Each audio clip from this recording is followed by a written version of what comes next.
Pada hari ini ialah teknologi pengeluaran makanan. Okey, kita dah belajar apa kesan-kesan yang kita akan dapat jika kita mengambil lebihan makanan ataupun kita kekurangan nutrien. Kita dah belajar. Lepas tu kita pun dah belajar tentang kekurangan nutrien pada tumbuhan. Okey, so ini adalah topik kita yang seterusnya, iaitu macam mana kita meningkatkan teknologi pengeluaran makanan kita. Okey. Okey. So, dalam teknologi pengeluaran makanan, apa yang dimasukkannya ialah diaplikasikan untuk menyelesaikan masalah kekurangan bekalan makanan sedunia. Macam contohnya dulu, masa zaman dulu, kita ada banyak bekalan makanan. Populasi orang pun isi rami bah. Jadi apabila isi rami, kita perlukan gila makanan.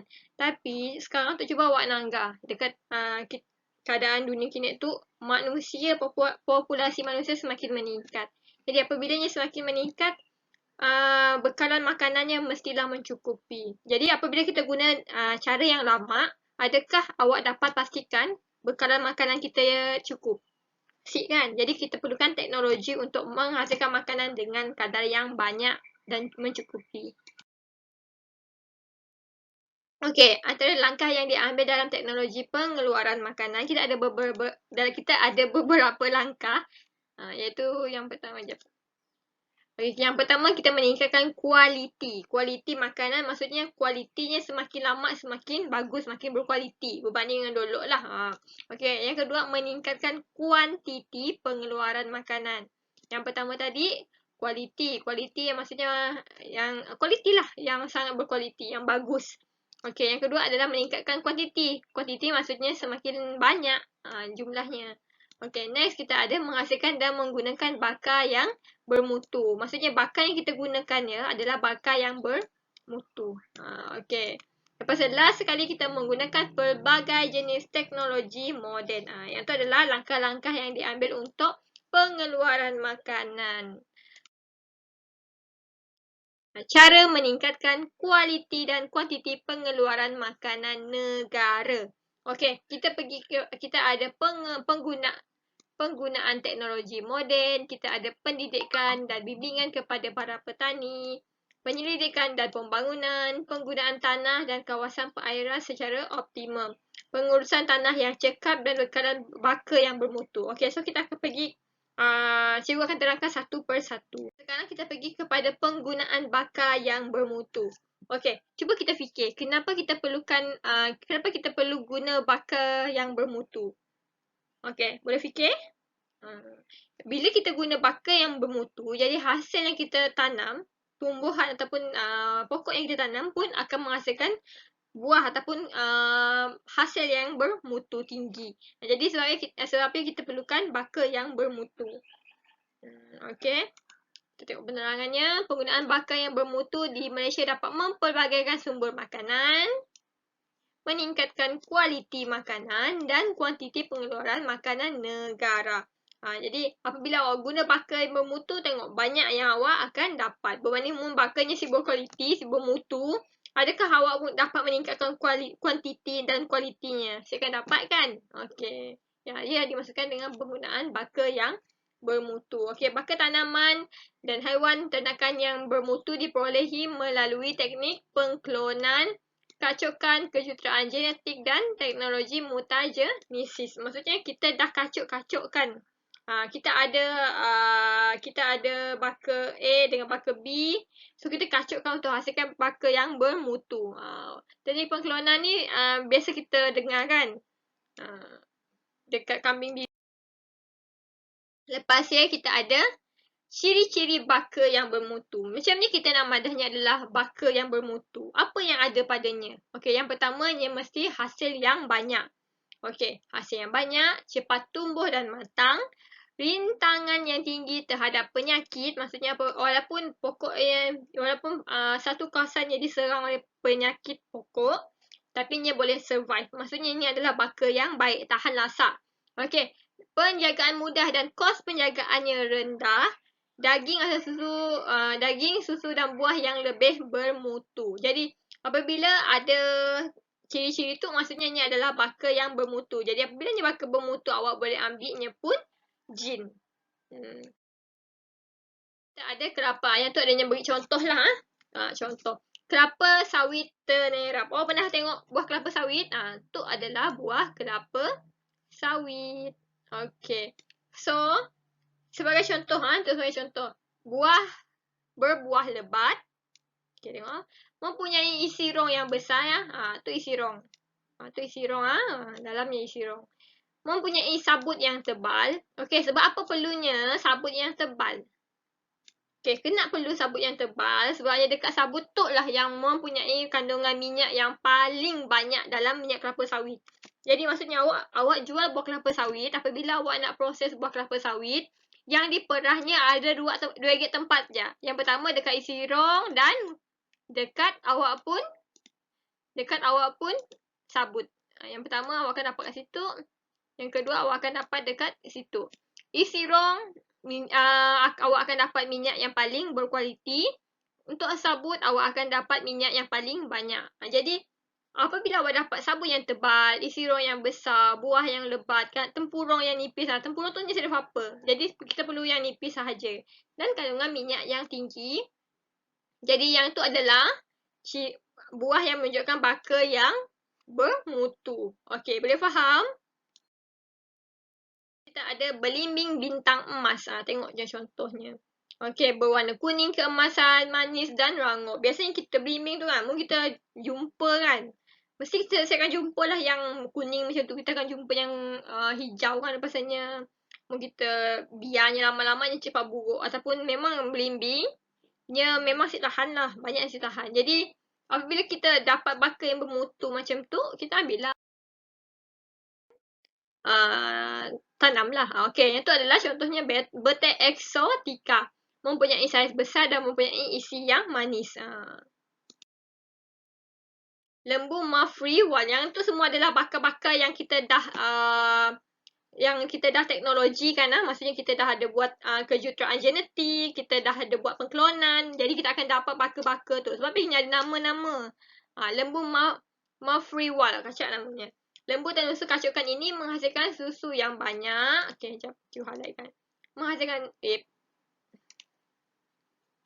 Menghasilkan susu yang banyak dan sesuai hidup dalam beriklim tropika. Maksudnya dekat kita tu, tropika kita, okey, ni akan dapat hidup. Jadi, lembu Mafriwal tu lah yang kita nakkan. Susu yang banyak apa kita boleh jual. Okey. Okey, tu ayam akar putra. Apa kelebihan ayam akar putra? Ayam kacukan ini membesar dengan cepat dan dagingnya mempunyai tekstur yang menyerupai ayam kampung. Jadi tengok dia membesar dengan cepat. Bila dia membesar dengan cepat, awak akan dapat cepat memperolehi hasil. Jadi mesti awak nak baka tu kan. Jadi awak belilah. Lepas tu awak nak jual ayam, awak pergi cari ayam akar putra. Okey.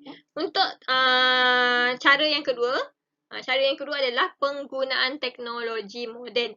Okey, penggunaan teknologi moden diaplikasikan untuk meningkatkan kualiti dan kuantiti pengeluaran makanan. Okey, jadi teknologi moden apa yang kita guna? Okey, awak pernah tengok pada zaman dulu kita buat kerepek kan? Kita buat kerepek pisang, kita guna ada mesin yang mak awak guna ataupun awak pakai pisau macam tu kan? First awal dulu masa nenek-nenek moyang kita, ni saya ada benda ya. Jadinya guna pisau untuk hasilkan kepingan-kepingan kerepek yang nipis. Jadi lepasnya di-upgrade lah, adalah jadi papannya. Yang mak awak guna sekarang. Jadi apabila awak guna papan untuk buat kerepek kan, ia dapat menghasilkan bentuk yang seragam, lebih cepat daripada guna pisau kan. Tapi ia dapat hasilkan kuantiti yang banyak dalam satu masa. Jadi awak akan ambil masa untuk mengisarnya kan, memotongnya. Jadi kita guna mesin yang lebih besar. Jadi apabila mesin yang lebih besar, kuantitinya akan jadi lebih banyak. Macam dia. Okey, so kita tengok contoh. Okey, mesin pengisar dan mesin pengisi cecair mempercepatkan pemprosesan dan pengeluaran makanan. Mun awak isi satu-satu, jadi makan masa. Jadi mesin tu ni dapat isi berapa gig dalam sekali goose. Lagi lebih cepat dan lebih berkualiti. Sebabnya saya ada gangguan daripada, yelah apabila awak buat sendiri, mungkinlah rambut awak masuk dalam dia kah, ataupun masuk benda-benda asing, jadinya mencemarkan kualiti awak pun air. Jadi apabila macam tu, ia akan mencemarkan awak pun kualiti air lah. Jadi lebih cepat juga.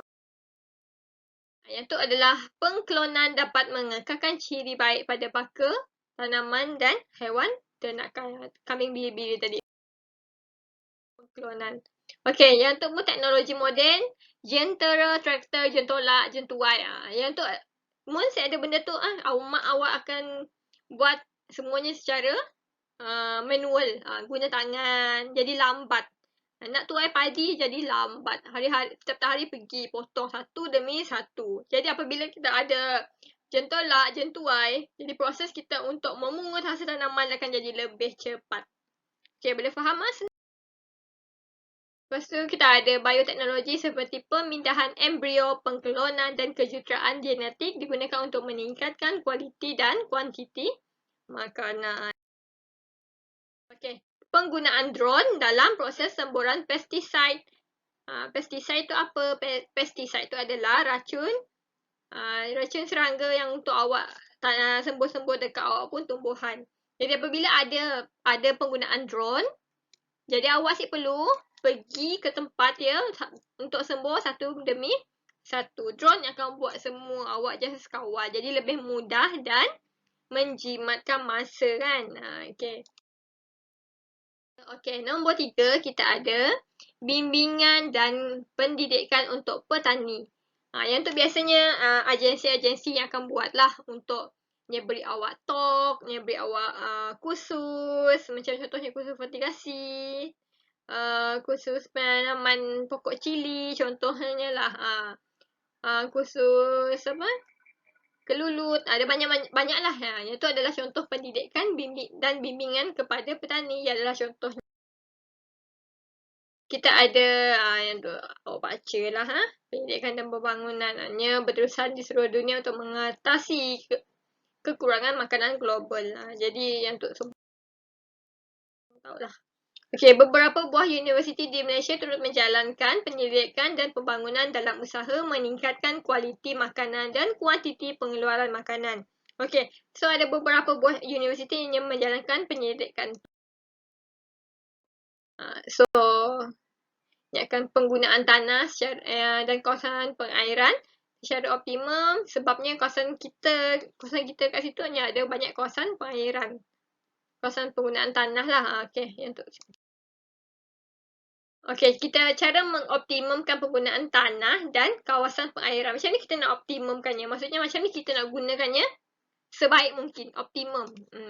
Okey, yang pertama, mengusahakan tanah yang terbiar supaya menjadi tanah atau kawasan yang sesuai bagi aktiviti pertanian atau peternakan. Awak mesti usahakan tanah dia dulu. Lepas tu, menyuburkan kawasan tandus.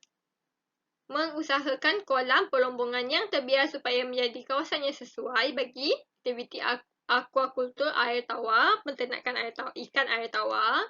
Okey, mengusahakan kawasan tanah paya yang mudah dibanjiri air laut supaya menjadi kawasan yang sesuai bagi aktiviti aquakultur marin.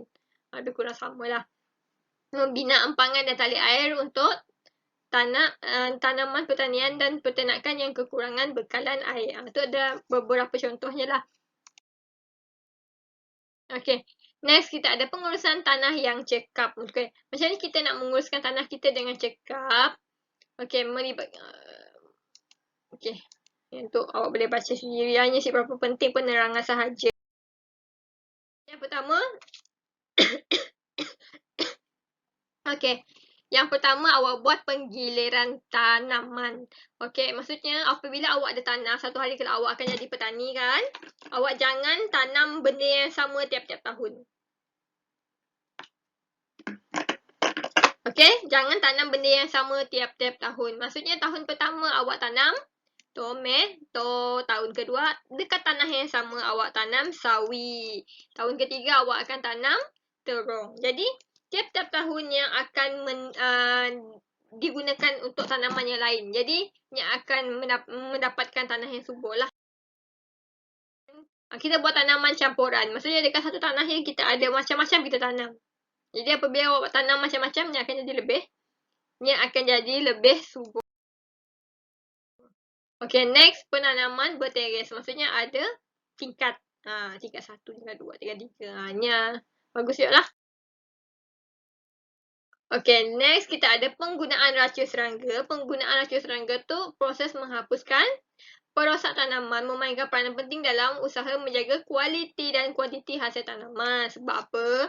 Apabila awak tanam, sayur ia kan makanan kepada serangga-serangga, belalang, ulat kan. Jadi apabila ni tengok awak tanam sayur, adakah ni akan melepaskan peluang daripada si makan awak sayur? Mesti ni akan makan kan? Jadi apabila ni makan, habislah awak pun sayur. Si berkualiti nah. Apabila ni si berkualiti, macam ni awak nak jual? Okay, jadi awak akan guna racun serangga. Okay, penggunaan racun serangga. Kita panggil kadang-kadang pesticide. Okay, racun perosak seperti racun serangga mudah digunakan untuk mengawal populasi perosak tanaman. Tikus pun boleh juga. Namun begitu, penggunaan racun perosak seperti racun serangga mempunyai kesan sampingan. Betul lah. Sebab apanya mempunyai kesan sampingan? Sebabnya akan mencemarkan alam sekitar. Macam ni yang mencemarkan alam sekitar. Apabila awak pakai racun, ni akan memberi kesan kepada tanah awak. Jadi tanah awak ni akan jadi subur. Jadi pencemaran tanah. Jadi apabila racun tu ni dekat tanah kan. Jadi air hujan kan. Jadi racunnya akan pergi ke kawasan air. Sungai ke apa. Jadi ini akan jadi pencemaran sungai lagi. Jadi mencemarkan alam sekitar. Okey, kedua kita ada menyebabkan perosak tanaman menjadi lebih berdaya tahan. Maksudnya dak serangga-serangga nak dia pun antibody dah makin kuat bah. Sebab ni dah biasa dah. Macam kita lah. Makin lama antibody kita makin kuat nak bila kita makan ni dah tahu dah apa lawannya. Jadi ni akan jadi lebih kuat. Lepas tu kita ada membunuh cacing dan tanah. Jadi apabila membunuh cacing tanah tu diciptakan ada tujuan untuk menggemburkan tanah awak supaya tanah awak lebih subur kan. Jadi apabila cacing ada, apa yang akan terjadi dengan awak pun tanah. Jadi subur lah.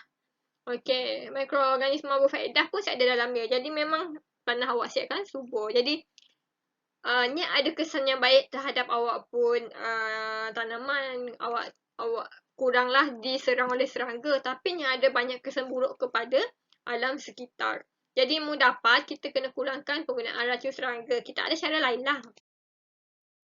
Lainnya adalah kawalan biologi.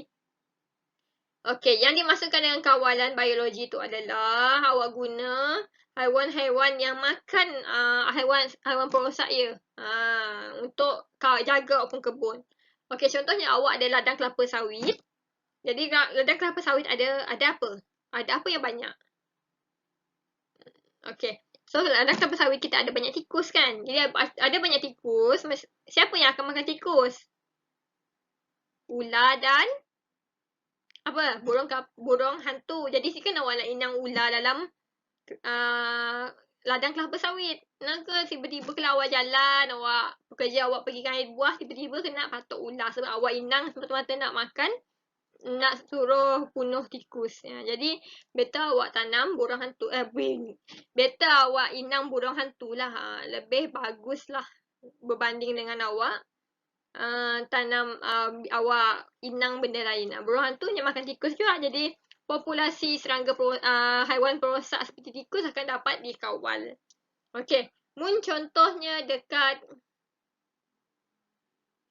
sini. Awak tanam sayur, apa kaedah kawalan biologi haiwan yang awak boleh gunakan? So fikirkan, lepas awak beri cikgu jawapan. Okay, so ada lagi kan? Okay, kelebihan dan kelemahan kawalan biologi. Okay, tu last kan. Yang tu awak dalam buku awak pun ada mungkin ada mungkin ada di antara awak yang dah baca. Okay, so cikgu ulang sahajalah. Okay, kelebihannya yang pertama, lebih mesra alam, tidak memudaratkan kesihatan organisma. lain kecuali perosak tumbuhan. Maksudnya nyeset akan rosakkan benda lain. Yang dirosakkannya adalah haiwan perosak. Lebih murah dan tidak menyebabkan perosak tumbuhan berdaya tahan. Okey, kelemahannya mengambil masa yang panjang untuk mengawal populasi perosak tanaman. Jadi maksudnya awak akan dapat hasil dia, maksudnya isu tikus yang awak akan dapat settlekan dalam masa sekejap lah, yang akan ambil masa. Yang kedua, suka meramalkan hasil kawalan biologi yang melibatkan organisma hidup. Maksudnya, mungkin awak letak, awak memang letak burung hantu, tapi mungkin burung hantu semut diam lah dekat tempat awak. Jadinya pun lari. Jadi saya hasil lah. Susahlah awak nak kawal kan. Pasal memerlukan perancangan dan pengurusan yang lebih teliti dan berkesan. Okey, lepas itu mengganggu keseimbangan ekosistem jika populasi spesies pemangsa atau parasit menjadi tidak terkawal. Maksudnya apabila dah awak inang burung hantu kan, populasi burung hantu dekat ladang awak jadi sangat banyak, jadinya akan menyebabkan ketidakseimbangan ekosistem. Macam ni lah. Apa pergi rasanya dah set dah. Okey. Itu je dah. Penggunaan cerpelai untuk mengawal populasi tikus di ladang tanaman tebu di Kepulauan Hawaii gagal kerana cerpelai aktif pada waktu siang, manakala tikus pula aktif pada waktu malam. Okey. Siapa cerpelai tu? Tok cerpelai. Okey, tok tikus. Jadi tikus waktu malam, waktu siang, jadi si sesuai. Jadi burung hantu sesuai lah sebab burung hantu yang aktif pada waktu malam. Okey. So, jajaklah untuk yang topik perbincangan kita hari tu. Suara cikgu pun dah sakit. So, ada apa-apa soalan, boleh je terus PM cikgu. So, harapnya okey lah. Okey, bye.